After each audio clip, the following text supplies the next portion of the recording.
Hey everyone, this is my 3-month review of my 2025 Tesla Model 3 long range rear wheel drive. I got it in the free stealth gray color, black interior, bass sound system.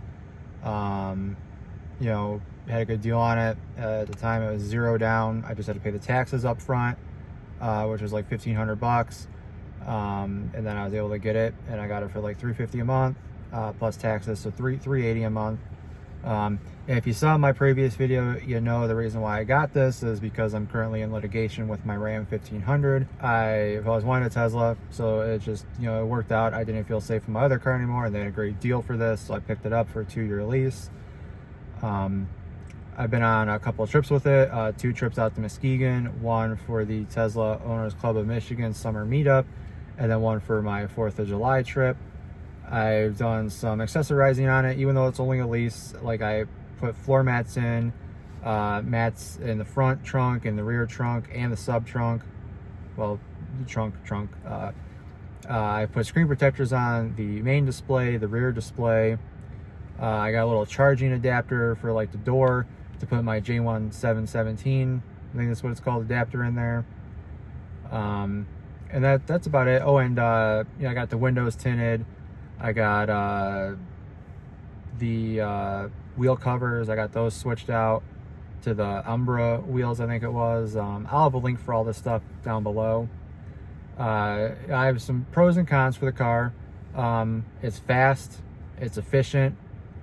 The Tesla community is awesome. Like, I've only been part of that community for 3 months now, and I mean, immediately they welcomed me in. I went to the event. I got to volunteer. I got to help set up the drone show. They invited me to things. Like, it's been great. Like, I've actually felt bad. I've had to like turn down a couple things because it's a lease. I don't have unlimited miles, so like I had to miss out on a couple of events that they've had since then that I've been able to go to because I've been able to put the miles on the car. I've loved full self-driving. My 3 months free is almost up. Well, it will be up as the time this video goes published, and I've already signed up to get it each month, because I'll at least do it during like summer months. Probably not going to do it during the winter. But I still have some trips coming up in September and October, and I definitely want the FSD for that. I've had very minimal issues with it. The only issues I've really had are like issues that a normal driver would have too. So I don't, I fully trust the system. I love the referral program. I was surprised. I maxed out my 10 referrals, I think within 2 months, and I used that to be able to, buy stuff. Other accessories I got like the new dash wing, and I got the in the door, the puddle lights that say Tesla. I used referral credits for all of that, the dash wing and the puddle lights. I use it for charging because I live in an apartment, so I'm unable to charge at my apartment. But it's okay, because around me, like if you go before 8 a.m. on the weekends and during the week, like Supercharging is pretty much the same price as it is for level 2 charging. It's like 20 cents a kilowatt hour.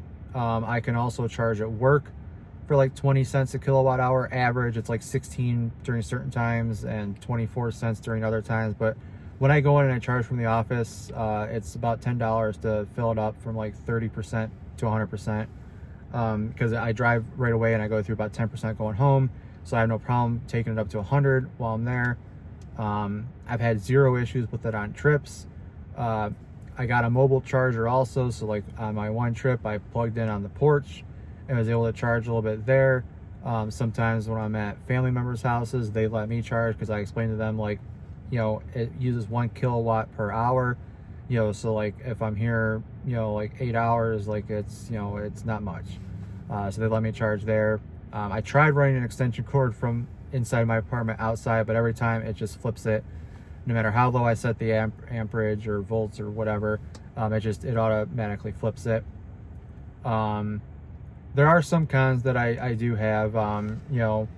My insurance is more money. I do know that when I renew my tabs next year, my tabs are going to be more money because of the lack of a gas tax, even though they tax me on the energy and all that, so my state's still getting tax money. But anyways, and although the 9-speaker sound system sounds phenomenal, and it's on par with like 9-speaker Alpine systems that I've had in other cars, and even my 12-speaker system that I had on my Nautilus. I don't remember what brand it was, but it was like a 12 speaker with sub and all that. Like, this car doesn't have any subwoofers.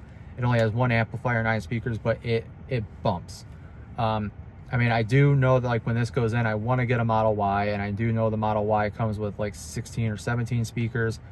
So I'm looking forward to that.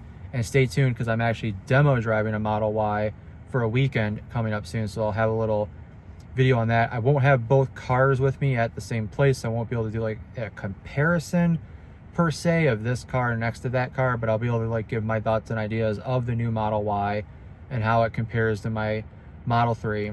Because really the only issue I have with my Model 3 is that like I have an e-bike, and when I go on my trips I like to take my e-bike, and I wasn't able to take my e-bike. I had to have a family member come and pick it up in their car and take it up. But that's it. I love the car. It's fast, it's fun. You know, it keeps getting updates. I think I've had about 4 updates since I got it. You know, the latest update puts grok in the car. You know, it does the ambient lighting, flashing to the sound. You know, the light shows are amazing. Yeah, so you know, it's totally worth it. You know, I have always been a Tesla fan. Never thought I'd be able to get in one, and just it so happened that the stars aligned this year. It'd be better if I wasn't stuck paying for 2 cars right now if I only had the Tesla. But, you know, hopefully litigation goes my way and the Ram will be out of my life sooner than later. But until then, I have a safe, reliable vehicle in my Tesla that's affordable. It's awesome. I can't recommend it enough. The only thing is, like I said, if you get a Model 3, I'd recommend at least getting the dual motor, so that way you get the nicer door panels, you get the higher end sound system, you get it a little bit faster. But I mean, everybody I've had in this car, I mean, this is the fastest car I've ever had. You know, it goes 0 to 60 in 4.9 seconds or whatever. I mean, it's, you know, instant torque. You know, I mean, I love it. If I could fit my e-bike in here, you know, like if this was a hatchback like the Model S was, you know, I could just totally look at just buying this one when the lease is up instead of looking at a Model Y. But I like the light bar on the Model Y too, because the light bar is like my favorite part of the Cybertruck, which, yeah, I like Cybertruck, spoiler. Yeah, so I love the light bar. This doesn't have a light bar. And I love like the rear diffused light on the Model Y. But yeah, I mean, so far so good. I had to take it in for service once because there was a blemish on the bumper and the steering wheel squeaked. They got it fixed in an hour. You know, I got the glass warranty and I got a chip on my windshield. So I might do a video about how the whole glass warranty thing works, because they let me do that even though I was past the 30 days. They still let me get the glass warranty. So unfortunately, I think I got to do that, even though they got to recalibrate the cameras and all that. But yeah, I mean, it's pretty cool. I mean, no complaints.